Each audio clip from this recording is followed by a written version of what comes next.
once you have an image in Dreamweaver, you actually can still do a fair amount of editing right within Dreamweaver. You'll find some editing tools in the Properties Inspector at the bottom of the work area when you select the image. So for example, if I wanted to crop this image, I could use the cropping tool. And when I do, Dreamweaver is going to give me this warning that the action you're about to perform will permanently change the image. Now, it won't actually permanently change this image until you save the changes you're making in the page. So you do have one level of undo when you use this feature. And of course, you can always click the Don't Show Me This Message Again button if you want to. But let's just say OK for now.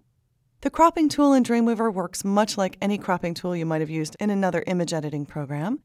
You can click and drag to expand or contract the edges.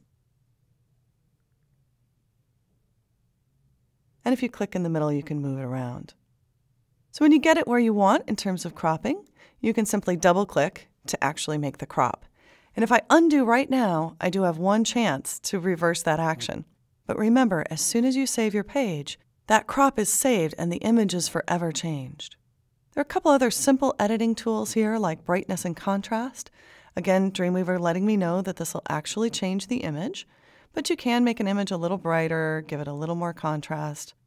Of course, if you're a regular Photoshop user, you know you can get much more precise control over these kinds of adjustments in Photoshop using levels or curves than you ever could with this very simple brightness and contrast tool. So I'll cancel out of that one. And you also have a sharpness tool. So you can sharpen your image just a little bit, although again, you can get more precise control in most good image editors.